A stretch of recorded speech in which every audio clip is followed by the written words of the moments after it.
There are some openings in which king is in the center for a long time, and it makes the strategy to be ready to keep king in the center and then sometimes to go away makes this strategy, let's say, very common for such variations, for such situations. And these players, some of them, the most top players, they have to be ready to play under such conditions. When king is not safe and under attack of opponent's pieces, but it's necessary to be ready psychologically and technically to survive in such situations.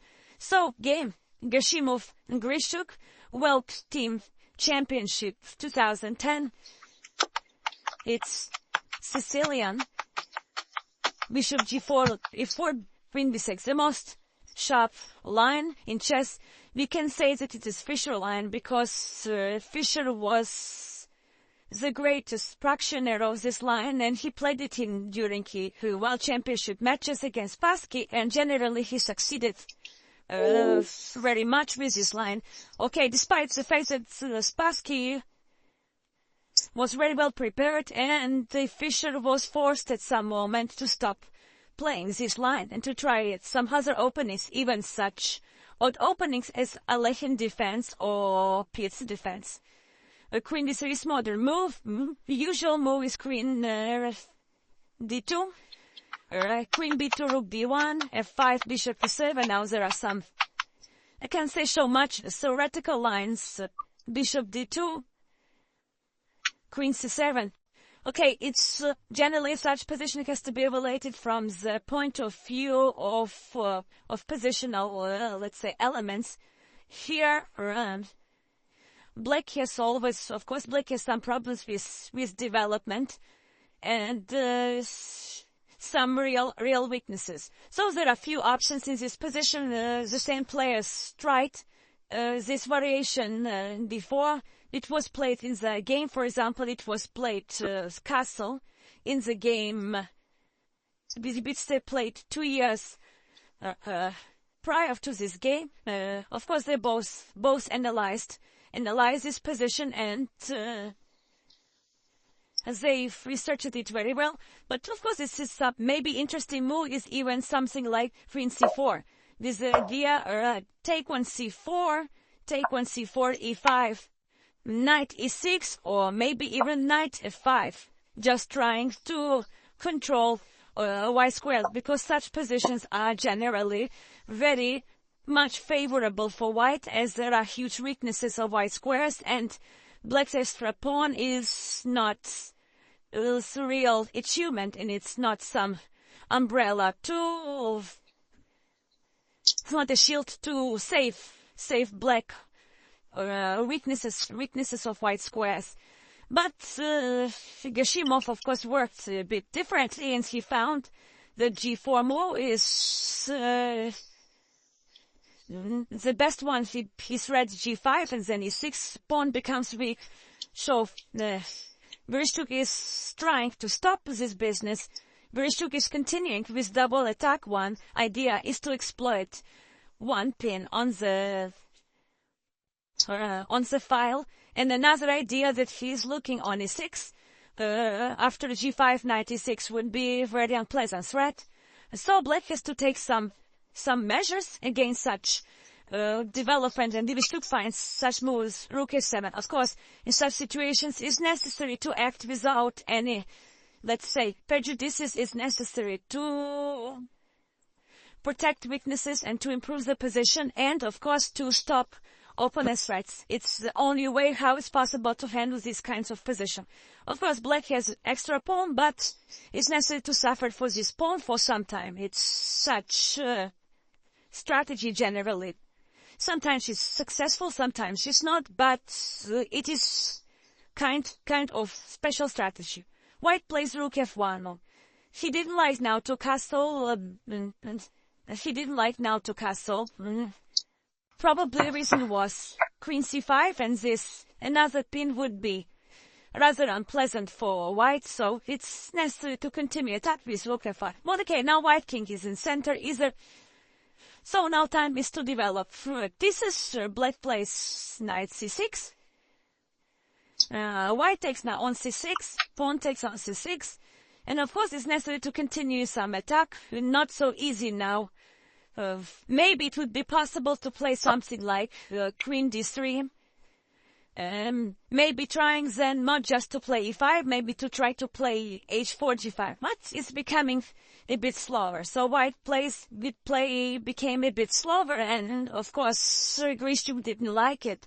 So he decided to make things, to accelerate things. Of course he sacrificed and started to attack. Pawn takes, bishop d3. Now rook is under attack. If rook goes to a8, probably will be unpleasant. Check, and then g5 with very unpleasant developments. So, after bishop d3, my Grishuk answers e4, and now starts some very sharp development. So knight takes, queen h5 check. And now there are few threats in the position. One idea is to come with queen from the 7th rank, threatening bishop b4, knight d6, queen g7. So black king is in the center under heavy fire of white pieces, but still there are no clear signs that it will be something decisive. Maybe if rook e8, maybe something like bishop g6. Or first rook d1, there are both possibilities are playable with different threats. So position is becoming very unclear, very sharp, and every move has to be played after a very careful calculation of the variations. Another way of handling this position is rook d1, is directly trying to attack the king. So rook h8, bishop f4, now there is very unpleasant threat. Bishop b4 check, c3, knight c3. Of course white has no time for good check, because black is ready to take on d1 with check. So bishop d2 was played, but this took place incredibly strong move like queen d5, trying to exchange queens and attacking d3. So rook f7, and now she is ready to go forward. Rook c1, king d6, bishop e3, king f5. You see, king is coming around. King is coming around, escaping all no whites.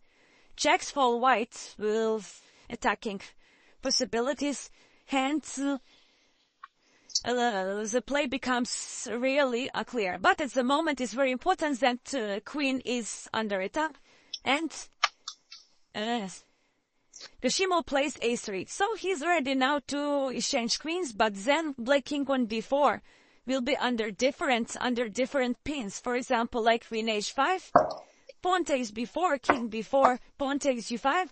There is very unpleasant threat like bishop d2, and king is under heavy fire, or even very unpleasant check is in the position rook f4. So black king is in huge problems, despite the fact that it's even middle game. But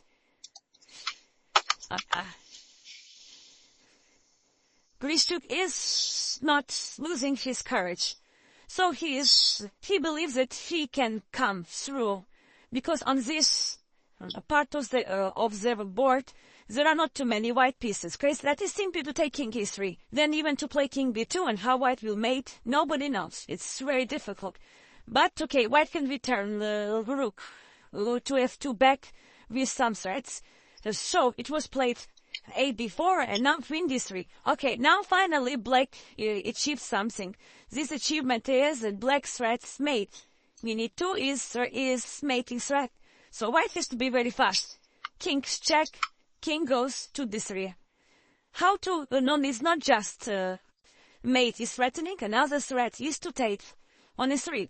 So we have to admit that black improved position considerably and reduced white attacking possibilities either. So white don't have too much attacking possibilities. White plays rook takes, queen takes, bishop d3. Of course, now is the idea to return the rook somewhere into attack and to create at least some final size. But the quantity of white pieces is reduced considerably, which are able to mate. And bishop finds even very nice move, which destroys as the coordination of white pieces. The queen was very well placed on a5. Queen was controlling e5, a1 squares against check, but now after b6, white has to allow such development. King d1 and very important move, bishop b7. Now finally, rooks are connected, as we used to say. Connection of the rook is very important part of the game, because after this, black is able to counterattack powerfully. What? Bishop f3 stop, bishop b7 stops rook f3, so queen b7 only move, and now finally, rook came into action. Check, and king goes to a2. Okay, they've different threats. Queen d5, or even rook d2, rook d8, rook f2, now king b1. Avoiding every check. What to play? White plays queen f3 and another strong move, rook c8. Now finally, you see, black at shift. Dream. Black finally developed all pieces. King on d3 is very well protected, as queen d3 only check is met by simple king b2. And now after queen b2, king b2, white can play bishop g5 check. Bishop g5 check. Bishop g5 check is not possible, sorry, because king is pinned. So white has no real moves after something like king e1. Black will return back with the king and obtain a huge Matigo advantage, exchange and extra pawn, and the result of the game on such level is clear. White resigns. So, in Sicilian generally, black is forced to play this strategy with king in the center. But, of course, black has something for this situation. They have sometimes extra pawn, especially with variation with queen b2. But, of course, it demands very careful play. It demands some moments where it's necessary to defend for some longer period. Like here, Grischuk was suffering, I mean, he was forced to answer white's different attacking moves on the period of 20 moves. And then finally, when he came to b1, he could press freely as his king became very safe. So, this strategy, king in the center, is risky. In different situations, players have different elements as a compensation. Sometimes they have very strong center and good space advantage. Sometimes they have some material possibilities. And of course, it's necessary to be careful when you calculate such routes with the king. It's necessary always to avoid maximally opponents' attacks. But in most cases, top players, they are able to conduct this kind of strategy with the king in the center with real success. Thank you for watching the video. Don't forget to give us a like and subscribe.